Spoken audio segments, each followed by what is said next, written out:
చెప్పాలనుకుంటున్నానంటే యేసు ప్రభు యొక్క జననము ఏ రీతిగా జరిగింది అనే మనం చూసినట్లయితే మత్తయి సువార్తలో 1వ అధ్యాయంలో 23వ వచనంలో చూసినప్పుడు ఇవన్నీ కూడా యేసు ప్రభు యొక్క జననం గురించి ప్రవక్తల ద్వారా పలికిన మాట నెరవేర్పని చూడటం మనకి కనిపిస్తుంది. ఎందుకంటే ఇవి యేసు ప్రభు గురించి మనం చూసినప్పుడు కన్యక గర్భవతి అయి కుమారుని కంటుంది. ఆమె చూడండి, ఇక్కడ మనం మాట చదివినట్లయితే యెరూషలేము నందు సిమియోను అనేటువంటి ఒక మనుషుడు ఉండెను. అతడు నీతిమంతుడును భక్తిపరుడునై ఉండి ఇశ్రాయేలు యొక్క ఆదరణ కొరకు కనిపెట్టేవాడు. పరిశుద్ధాత్మ అతని మీద ఉండెను. అతడు ప్రభువు యొక్క క్రీస్తును చూడక మునుపు మరణము పొందడని అతనికి పరిశుద్ధాత్మ చేత బయలుపరచబడి ఉండెను. ఈ ఆ ప్రవక్త మరి ఆయనకి దేవుని యొక్క దూత చెప్పినటువంటి మాట ఏంటంటే యేసు ప్రభు యొక్క జననాన్ని నువ్వు చూడకుండా నీకు మరణము రాదు. ఆ యేసు ప్రభు పుట్టినప్పుడు 8వ రోజుని తల్లిదండ్రులు దేవాలయంలోనికి యెరూషలేము దేవాలయంలోకి తీసుకుని వచ్చినప్పుడు ఈ మాటని వాగ్దానాన్ని ఆయన గుర్తు చేసుకొని మరి మాట్లాడుతున్నటువంటి మాట చూసినప్పుడు 27వ వచనంలో ఏమని ఉంటుందంటే, ఇప్పుడు నీ మాట చొప్పున సమాధానముతో నీ దాసుని పాలించున్నావు.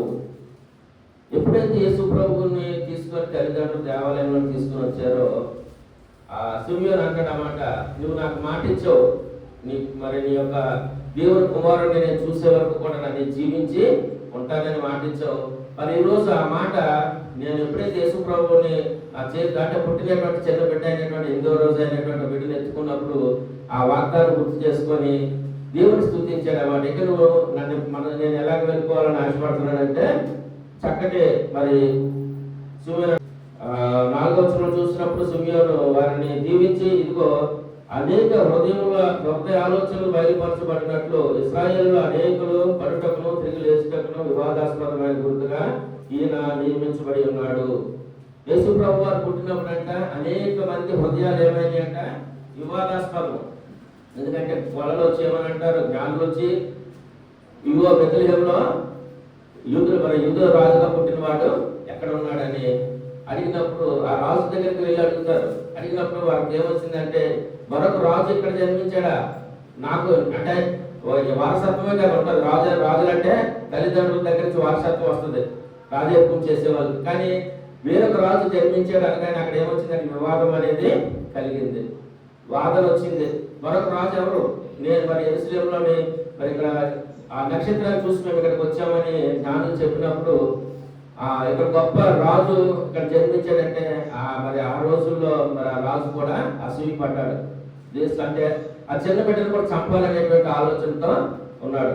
మరొక మాట మనం ఒకటి చూసినప్పుడు ఒక స్త్రీ గురించి రాయబడి ఉంది అక్కడ చూడండి. 36వ వచనం ఉంటుంది 2వ అధ్యాయంలో లూకా సువార్తలో. దేవాలయం ఒక ఉపవాస ప్రార్థనతో రేయం పగలు సేవ చేయొచ్చు. ఇక్కడ ఈ స్త్రీ గురించి చూసినప్పుడు ఒక ప్రవక్త కూడా ప్రవక్తి అంటారు, ఆడవాళ్ళని ప్రవక్తి, మగవాళ్ళు అయితే ప్రవక్త అంటారు. ఈమె మరి కన్యాత్వం అంటే మీ అందరికి తెలిసి ఎవరి ప్రాయంలోకి ఎప్పుడు వస్తారు, 14 సంవత్సరాలు ఇంచుమించు అంతే కదండి. 14 సంవత్సరాల వయసులో ఆమె కన్యాత్వంలోకి వచ్చినటువంటి ఎవరి ప్రాయంలోకి వచ్చినటువంటి ఆమె వివాహం చిన్న దినాల్లోనే చిన్నప్పుడే చేసేవారు. బాల్య వివాహాలు మనకు తెలుసు కదా, పూర్వకాలం బాల్య వివాహాలు చేసిన తర్వాత 14 సంవత్సరాల నుంచి భర్తతో 7 సంవత్సరాలు కాపురం చేసింది. తర్వాత 86 సంవత్సరాలు చూడండి ఇక్కడ ఎన్ని సంవత్సరాలు రాయబడి ఉందంటే 84 సంవత్సరాలు అలాగుందంట ఆమె విధవరాలై ఉందంట. ఆ ఉండి ఏం చేస్తుందంటే ఆమె ప్రతిదినం కూడా దేవాలయంలో ఉపవాసం ఉండి ప్రార్థనలతోటి దేవుణ్ణి ఎందుకొరకు, రక్షకుడు యేసు ప్రభువు పుడతాడు, రక్షకుడు వస్తాడు, మా అందరికీ కూడా అదొక నిరీక్షణతో విశ్వాసంతో వాళ్ళందరూ ఎదురు చూసేటువంటి దినాలు ఆ రోజు. చూడండి ఇక్కడ మనం మాట మనం గమనిస్తే 34 నుంచి మనం చదువుకుందాం. 37వ వచనం చూడండి. 80 జన్మిస్తాడు. ఆ రోజుల్లో మరి యవనస్తులు కూడా ఎదురు చూసేటువంటి దినాలు. యెరూషలేములో మరి కూడా ఎలా ఉందంటే కన్యగా ఉంది. ప్రార్థన చేసుకొని ఎదురు చూసేటువంటి దినాలు. ఏ కన్య గర్భంలో దేవుడు జన్మిస్తారో అవి నేనే అయి ఉండాలి అనేటువంటి ఆశతో ఎదురు చూసేటువంటి దినాలు. అలాంటి దినాల్లో మరియమ్మ గర్భాన్ని దేవుడు ఏర్పాటు చేసుకున్నారు. కన్యకగా ఉన్నటువంటి స్త్రీని దేవుడు ఏర్పాటు చేసుకున్నారు. మరలా నేను తిరిగి వస్తానని చెప్పినప్పుడు ఈ రోజుకి కూడా మనం ఇంకా ఎదురు చూసేవారిగా మనం లేవు. కానీ ఆ దినాల్లో యెరూషలేములో అప్పటికి ప్రవచనాలు ఇంకా జరగలేదు, నెరవేర్పు అవ్వలేదు. అయినప్పటికీ కూడా వాళ్ళు ఏం చేసేవారంటే వస్తారనేటువంటి ఒక నిరీక్షణ, ప్రవక్తలు చెప్పినటువంటి మాట మీద వాళ్ళు నమ్మకంతో ఎదురు చూసేటువంటి దినాలు. ఈరోజు యేసుప్రభువే స్వయంగా చెప్పారు, నేను మరలా తిరిగి వస్తానని. అయినప్పటికీ ఇంకా మన జీవితంలో సరి చేసుకోకుండా ఇంకా మనం దేవుడి కొరకు ఎదురు చూడటం వారిగానే ఉండడం. కానీ ఈ స్త్రీ ఏ మేలు పొందుకోలేదు, ఏ లాభం పొందుకోలేదు, ఏ సుఖాలు అనుభవించలేదు. కానీ ఆమె నిత్యం ఏం చేస్తుందంటే దేవాలయంలో ఏం చేస్తుంది? ఉపవాస ప్రార్థనలతో గడుపుతుందంట, సేవ చేస్తుందంట. అంతేకాకుండా చూడండి, ఆ చివరి వచనం చూసినప్పుడు మీరందరూ కూడా మరి విమోచన, యెరూషలేములో మీరందరూ కూడా విడుదల కావాలి, విమోచన కావాలి, రక్షణ కావాలి అనేటువంటి వారి ఒక గుంపులో ఈమె కూడా ఉంది. ఈరోజు మనం అందరం విశ్వాసాలను ఎలాగైతే చెప్పుకుంటున్నామో, యూదులందరిలో కూడా కొంతమంది యెరూషలేములో విశ్వాసంతో ఎదురు చూశారు. సంవత్సరాలు పడి కొన్ని వందల సంవత్సరాల్లో చెప్పినటువంటి ప్రవచనం ఎప్పుడు జరుగుతుంది అని ఎదురు చూసినటువంటి దినాల్లో ఎప్పుడు పుట్టారు యేసుప్రభువు వారు? 2025 సంవత్సరాల క్రితం భూమి మీదకి ఆయన జన్మించడం అనేది జరిగింది.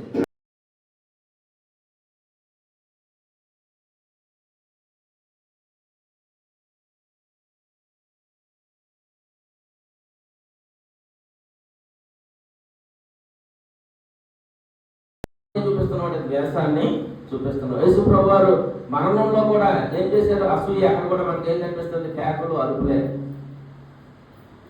అప్పటికి పిలాతు అంటాడు, ఇందులో ఏ దోషము కనిపించట్లేదు. అయినా సరే అక్కడ యేసుప్రభువుని సిలువ వేయాలి. పుట్టిన దగ్గర నుంచి మరణం వరకు కూడా యేసుప్రభువుని ఇప్పటికీ కూడా మనం ద్వేషాన్ని పంచుతున్నాం. కానీ ఆయన చూపించిన ప్రేమను మనం అర్థం చేసుకోలేని వారిగానే సమాజం కానీ మనం కానీ ఉంటున్నాం. ఏమి ఇస్తారంటే తెలుసా? రాళ్ళు. ఆయన ప్రేమ చూపిస్తే ఆయన మీద ఏం చూపించారు? మనుషులు ఉమ్ము వేసి ద్వేషాన్ని చూపించారు. ఆయన శరీరం అంతటిని మన కొరకు దేవాది దేవుడు అయ్యండి, సృష్టికర్త అయ్యండి, తన సింహాసనాన్ని విడిచిపెట్టి భూమి మీదకి వస్తే ఆయన ప్రేమించవలసిన మనం ఆయనకి ఏం చేసామంటే ఆ శిక్ష, మరణ శిక్షకి దేవుడు మరి మానవులందరూ కూడా అప్పగించినప్పుడు దేవుడు ఆ శిక్షను ఒప్పుకొని మనందరి కొరకు తన ఆ ప్రాణాన్ని కూడా త్యాగం చేశారు. కేవలం మనలోని మార్పు రావడానికి, మనలో పరివర్తన రావడానికి, మన జీవితాలు కూడా పరిశుద్ధపరచబడడానికి. దేవుని యొక్క ఆజ్ఞని అతిక్రమించి లోకం మీదకి మనం వచ్చింది ఏంటంటే పాపం వెళ్తాం అనేది వచ్చింది. పాపం వల్ల వచ్చిన జీతం ఏంటంటే మరణం.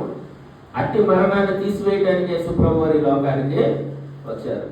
అంతేకాకుండా యేసుప్రభువు వారు పుట్టుకలోంచి మనం చూసినప్పుడు, పుట్టిన దగ్గర నుంచి ఆయన పరిచర్యలు చూసినప్పుడు అనేక మందిని రక్షించిన వారిని కూడా చూస్తాం. మరి 38 సంవత్సరాలు గోరేటి దగ్గర ఉన్నటువంటి వ్యక్తి కూడా యేసుప్రభువు ఎప్పుడు వస్తారని ఎదురు చూసినటువంటి దినాలు కదండి.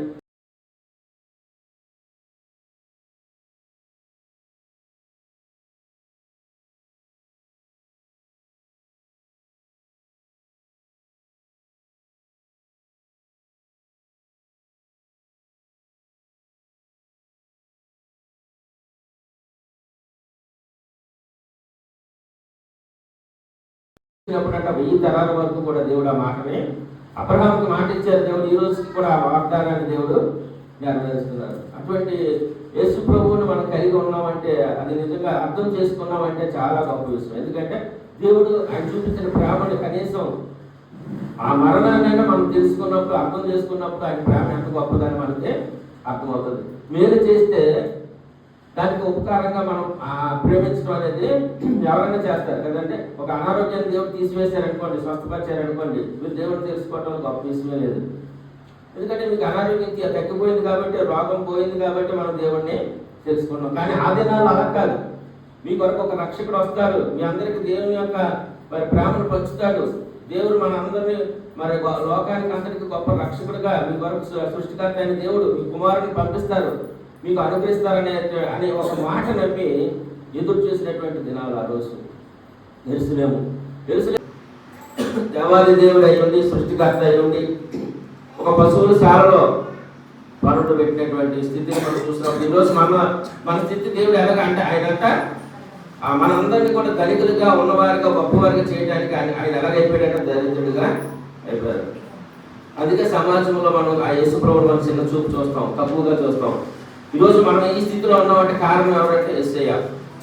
ఆయన సృష్టికర్తగా ఉండి ఆయన మన జీవితాల్లో మేలు చేసి మనకు ఆ మరణ ఛాయల్లోనే ఆ చీకటిలోనే గాఢాంధకారంలో ఉన్నటువంటి మనందరినీ కూడా వెలుగులోనికి తీసుకురావడానికి ఆయన మార్గంలో నడిపించడానికి ఆయన మనందరి కొరకు ఈ లోకానికి ఆయన ఏమై ఉన్నారంట వెలుగై ఉన్నారు. మట్టిలోంచి వచ్చాం, తిరిగి మట్టిలోనే కలిసిపోతాం. కానీ ఆత్మ ఎక్కడి నుంచి వచ్చింది? దేవుని దగ్గర నుంచి వచ్చింది. ఆ ఆత్మ మరణ తిరిగి దేవుని దగ్గరికి వెళ్ళాలి అంటే ఈ లోకంలో మనకి ప్రాణం తీసుకోవడానికి కూడా అధికారం లేదు కదా. దేవుడు సృష్టించుకున్నారు, ఆయన సృష్టించుకున్నటువంటి సృష్టి నీవు నేను మనందరం కూడా. ఆయన మరలా పిలిచినప్పుడు ఆత్మలాట దేవుడి దగ్గరికి తిరిగి వెళ్ళాలి. అప్పుడు మనం ఎలా ఉండాలంటే ఆ ఆత్మలు ఎలా ఉండాలంట పరిశుద్ధంగా దేవుడు ఏర్పాటు చేసుకున్న బిడ్డలుగా దేవుడు ఏ రీతిగా పంపించారో ఆ రీతిగానే మరలా వాళ్ళు వారికి పిల్లల తరంలో నిలుచున్నారు. అది ఎప్పుడైతే మనం ఈ లోకంలో దేవుడు ఇచ్చినటువంటి నీతిలో మనం జీవిస్తామో అది మనకే కాదంట, మన పిల్లల తరాలకి అది ఆశీర్వాదంగా ఉంటుంది. మన డబ్బు సంపాదించినా అది ఉండకపోవచ్చు, కానీ నువ్వు ఆరోగ్యం ఇచ్చినా అది ఉండకపోవచ్చు, కానీ నువ్వు నీతిగా నీ బిడ్డలను పెంచగలిగినప్పుడు, నీతిగా నీవు జీవించినప్పుడు నీ యొక్క ప్రతిఫలము, నీ యొక్క ఆ దేవుని వాగ్దానం ఏదైతే ఉందో అది నీ పిల్లల తరాలకి అది ఆశీర్వాదకరంగా ఉంటుంది. మరి అటువంటి మరి ప్రభువు ఆత్మ నా మీద ఉన్నది, బీదలకు సువార్త ప్రకటించుటకై ఆయన నన్ను అభిషేకించెను. చెరలో ఉన్న వారికి విడుదలను, గురుటి వారికి చూపును కలుగునని, నలిగిన వారిని విడిపించుటకును, హితవస్త్రము ప్రకటించుటకును ఆయన నన్ను పంపుతున్నాడు. అందించాలి. మీరు పెద్ద గుళ్ళకి వెళ్ళారనుకోండి, దర్శనం చేసుకోవాలంటే ఏముండాలి? మీ దగ్గర డబ్బులు ఉండాలి కదండి.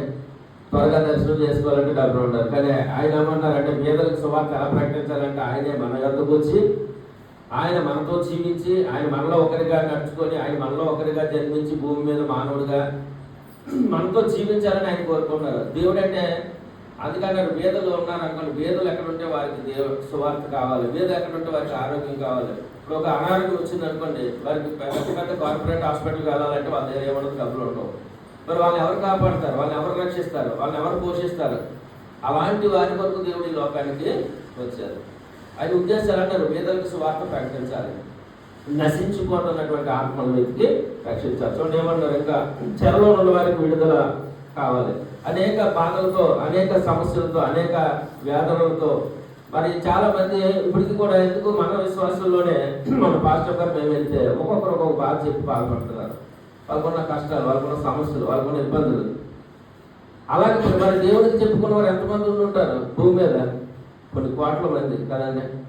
అందరి యొక్క ఆశ యేసు ప్రభువు పుట్టుక తీర్చారు. ఆయన పుట్టుక ద్వారా ఆశని తీర్చారు.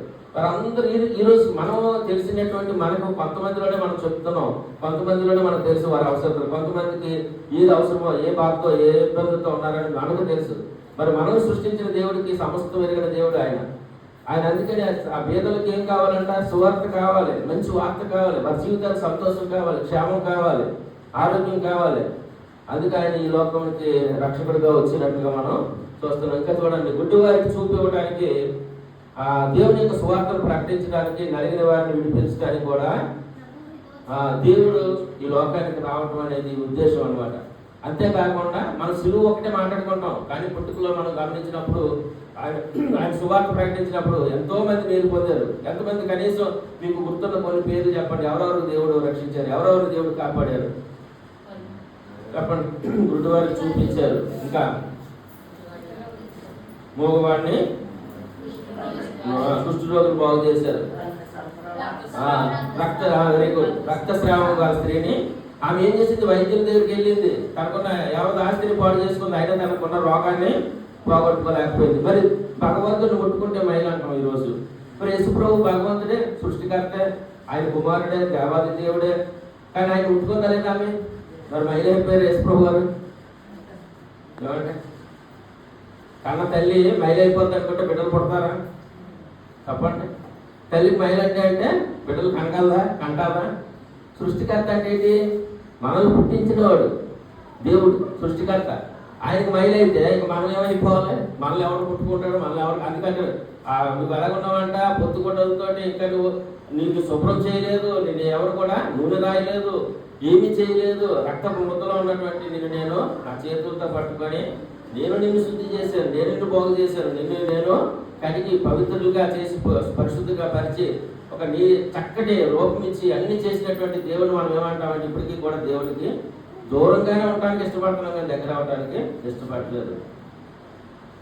అటువంటి ప్రేమమయుడు దేవుడు మన పట్ల మన దగ్గర నుంచి ఏమీ కోరుకోలేదు. ఆయన కేవలం ఆయన కోరుకున్నది ఏంటంటే ఆయన ప్రేమను మనకు ఏమైతే పంచారో ఆ ప్రేమలో మనం జీవించాలి. ఆయన మనం అర్థం చేసుకొని ఆయన ఇచ్చే రాజ్యంలోనికి మనం వారసులు వెళ్ళడానికి దేవుడు ఇష్టపడుతున్నారు.